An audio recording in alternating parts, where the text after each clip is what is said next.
Look what I found. Another dying Douglas fir tree. The woodpeckers have been working it over, going after the bugs that are killing it. The needles are falling out of the top of it already. And same thing with this one over here. Full of woodpecker holes. Since they're dying, let's cut them down and see if we can build an off-grid cabin out of them. We'll start with this one over here, but we have a problem with it. Is it just me, or does it seem like just about everything I do in the woods starts out with, we're going to do this, but we have a problem? Seems like it's never, we're going to do this and everything is lined up perfectly. I think it's the nature of the woods. There's always problems. That's why it's always good to have some solutions in your toolbox. The problem is, it has a heavy lean that way. The problem with that way, got some really nice madrone trees there. I don't want to smash those.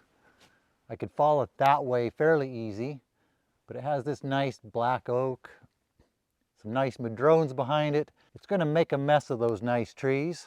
One of the reasons these trees are dying is because Douglas fir does not do well on a site like this. These oaks and madrones are better suited for it, especially the oaks. There's no sense in taking out a tree that shouldn't have been here to begin with and smashing the good trees that should be here in the process. There is an open hole to fall it down that direction. You guys will have to move first. Right through here we have a little bit of a hole in between the two bigger pines. We have these two Doug firs. I don't care if those get smashed. A good white oak back here I don't want to smash, but I think it will be okay. The problem with small trees like this with a heavy lean is it's hard to wedge them over. There's just not enough room in the back cut for the saw and the wedges. This one's big enough I might be able to make it happen. What I'll do is I'll do a shallow undercut so I can make a wider back cut so I have room for the saw bar and the wedges, which puts our fulcrum farther forward, which makes it put more weight on it this way, which is a problem. I'll try to solve the problem by wedging it over. If I can't do that, I'll have to go over there to the tractor, string the line from way over there and pull it over, which is another solution to the problem. For getting things done, you always want to make sure you have a toolbox full of solutions to problems. Solutions make problems go away.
To all the guys over on YouTube Shorts who may feel the need to splain to me why you should never stack wedges, I'll let you take that up with all the professional timber fallers who stack wedges as common practice and do it quite successfully.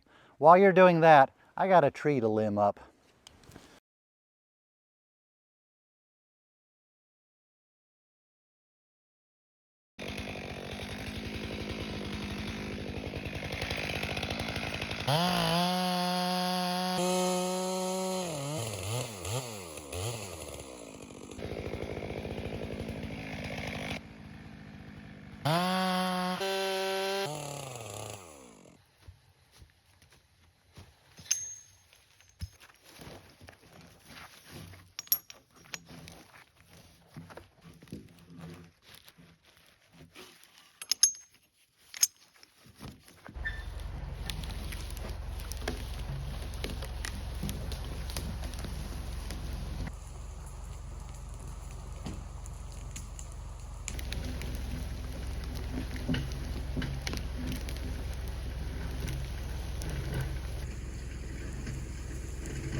Next one's pretty straightforward. It'll go in a different direction. I want to protect this oak. And the madrone on this side. And the cedar you can't see behind this cedar. We're going to try to make it go down right between this pine and this Doug fir. Right in that hole. That Doug fir will protect those oaks behind it that I want to protect. It's not going to hurt this big pine. And that's the hole we have. And I don't care about the Doug fir, the bugs are probably going to kill it anyway.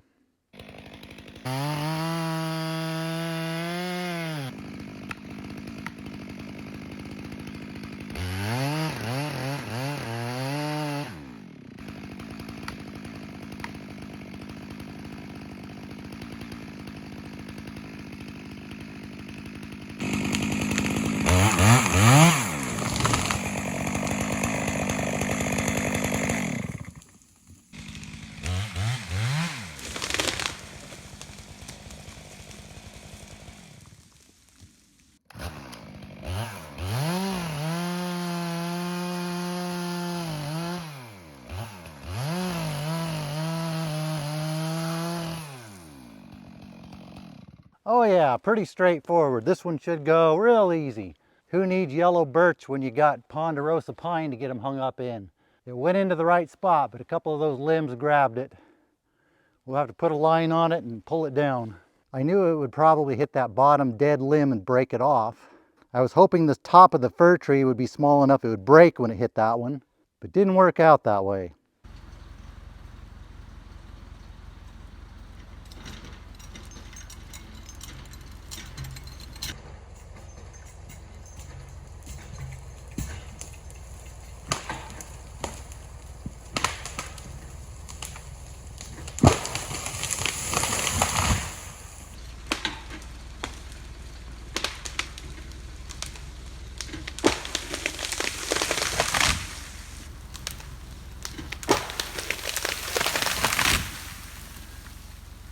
This one should be pretty straightforward, he said. Shouldn't be a problem, he said. That wasn't exactly how I pictured that whole thing happening, but went in the right spot.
That takes care of those 2 trees. Let's see what else we have back here. I know there's another one the woodpeckers are working on. Small and has a lot of sweep to it. Not the best tree to put on the mill, but I would like to get itself out of here. Mostly the bugs that are in it. I mostly want to get them out of here. Another one up here. This fir is going out. One up here is going out. More than I realized was in here. Then I realized this big one is going too. It's starting to get dark now. I don't know if you can see the woodpecker holes, but they're all over. I may need to change the title of this series from Building a Small Off-Grid Cabin to Building a Mansion, just to utilize all this dying Doug fir. But now that daylight saving time's ended, it's starting to get dark already. It's starting to sprinkle too. We're going to quit for the day. We'll see you on the next one.